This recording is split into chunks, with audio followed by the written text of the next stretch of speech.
AC through pure capacitive circuits. Now let us examine the behavior of a purely capacitive circuit when excited by an AC source. Here you can see that an alternating voltage source is connected across the capacitor, and when the circuit is completed, you can see that a current will be established in the circuit, which is represented by IT, where here VT is the time varying voltage signal we have applied and IT is the time varying current through the circuit.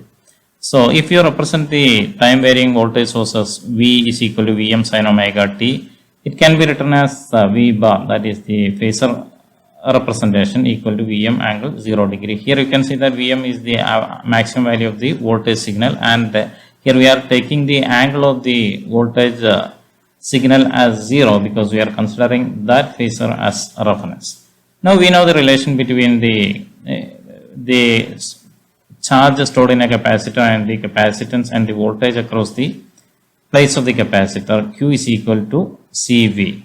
Here Q is the charge in the capacitor and C is the capacitance value and V is the voltage across the plates at any instant. And now if we consider the voltage as a time varying signal, and at any instant voltage is given by Vm sin omega t. So if you substitute that in this relation, Q is equal to, we can write Q is equal to C in Vm sin omega t. And we know that current is given by the rate of change of the charge flow. So dq by dt will be the current. So if you differentiate left side with respect to t, we get dq by dt. So we have to differentiate that on the other side also. So here we get C and Vm are constant, and if you differentiate this expression with respect to t, we get omega C Vm cos omega t, and that means dq by dt is I. So we get the relation I is equal to omega C Vm cos omega t, which can be written as I is equal to omega Cm sin omega t plus pi by 2, because we can convert cos omega t to sin omega t in order to compare the results, or in order to compare the phase difference between the voltage and current signal. We have to convert this into the sine form. So I is written as omega C Vm sin omega t plus pi by 2, and if you consider this term as the maximum value of the current, so I is equal to Im sin omega t plus pi by 2, where Im is equal to omega C Vm, and this term Vm by Im is equal to 1 by omega C, which is represented as Xc, the capacitive reactance of the capacitor. Similar to the inductive reactance of the inductor, XL, which is given by omega L. Here it is Xc is equal to 1 by omega C, where omega is given by 2 pi f, where f is the frequency of the alternating voltage source and C is the capacitance of the capacitor. Now if you plot the voltage waveform and the current waveform, here you can see that this Vt is the plot of the voltage across the capacitor, which is given by Vt here, and here you can see that the current is leading with respect to voltage by an angle pi by 2 radians. That is evident from here, because you can see that when this is at when the voltage signal attains maximum value, this is crossing from positive to negative value. That means here you can see that the phase difference between these two, that is evident from here also, because here this waveform IT is leading by an angle pi by 2. So the current through the capacitor leads with respect to the voltage across the capacitor by an angle pi by 2 radians. Now here you can see that in order to represent the voltage and the current signals in terms of, or in phasor form, either you can take the current through the capacitor as reference, or the voltage across the capacitor as reference. Here you can see that in this phasor diagram we have taken IC, or the current through the capacitor, as a reference. In that case, the voltage across the capacitor will be lagging by an angle of 90 degree. That is why we have shown it as minus 90 degree, because it is lagging with respect to the current through the capacitor. This here IC and EC are the RMS values of the current through the capacitor and the voltage across the capacitor. In this phasor diagram, we are taking IC as a reference. So EC is lagging with respect to IC by an angle 90 degree. So the corresponding waveforms will be this one. Here you can see that we are taking this signal as reference, and you can see that the voltage waveform is lagging by an angle of 90 degree with respect to the current waveform. But in this case, here you can see that we are considering we are taking the voltage across the capacitor as reference. In that case, current phasor will be drawn making an angle of 90 degree leading with respect to the voltage waveform. In that case, here you can see that this is the reference direction and VC is drawn along the reference direction, and the current through the capacitor, it is leading by an angle of 90 degree with respect to this phasor.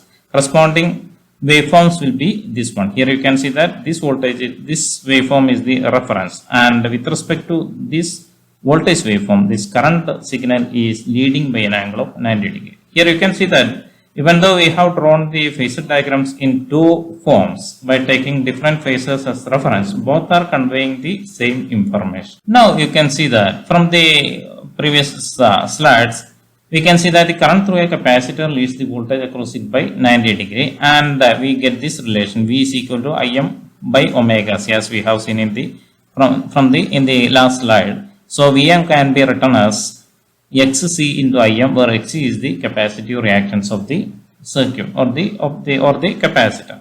Xc can be written as 1 by omega c. These relations you have to remember. Omega is given by 2 pi f. So if you substitute instead of omega as 2 pi f, we get Xc is equal to 1 by 2 pi f c, which is known as the capacitive reactance in ohms. And if you consider here, you can see that the maximum value of the current is given by maximum value of the voltage waveform divided by the capacitive reactance of the circuit. And in case of RMS values, Im by root 2, which is the RMS value of the current waveform, which is given by Vm by root 2, which is the RMS value of the voltage divided by the capacitive reactance of the capacitor. Or it is capital I, which is the RMS value of the current, that is equal to V divided by Xc. And if you have to calculate Xc from the RMS values of voltage and current, you have to use this relation, Xc is equal to V by I. And from the phasor diagram, you can see that in this phasor diagram, we have taken voltage across the capacitor as a reference. In that case, the current through the capacitor will be leading by an angle of 90 degree with respect to that of the voltage or with respect to the voltage phasor. So from this relation, you can see that V divided by I is equal to V angle 0, because this is the reference phasor, and I is represented as I angle 90 degree. From here, you get it as V by I is magnitude wise, it is Xc, and you will get Xc angle minus 90 degree. That is how we are getting minus Jxc, where V by X is given by V by I. So in R plus Jxl form, it will be minus Jxc for the capacitive reactance, or it can be written as magnitude Xc angle minus 90 degree.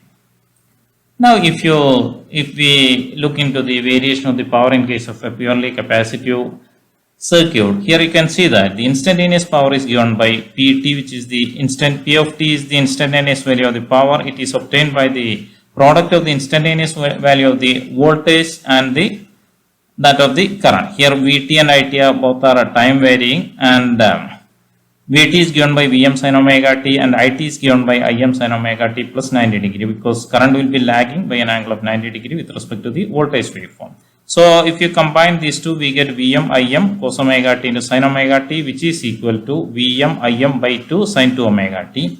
And if you plot the variation of the power waveform, it will be, you can see that the variation of the power will be having double the frequency of that of the alternating voltage source or of the current through the capacitor. Here you can see that this is from 0 to up to 2 pi is the one complete cycle of the voltage variation. Here you can see that by that time, the power variation has completed 2 cycles. That means the frequency of the power variation is double the frequency of the voltage signal.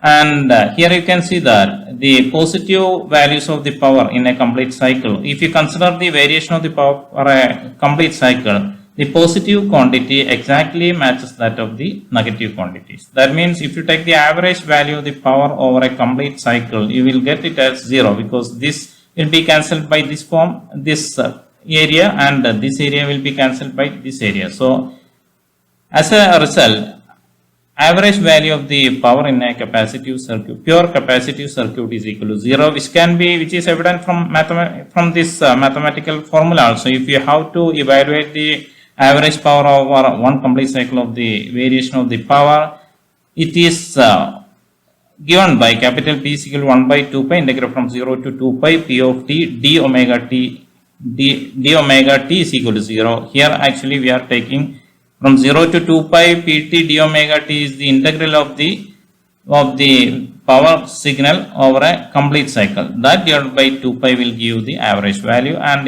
you can see that here p is equal to 0. That means the average power consumed by a purely capacitive circuit over a complete cycle is equal to 0. Here you can see that during half of the cycle energy will be supplied by the capacitor, and energy is drawn by the capacitor, and in the second half of the cycle it will be sent or returned back to the circuit. That is how we are getting these variations as positive and negative, but as a whole average value of the power of in case of a purely capacitive circuit is equal to 0.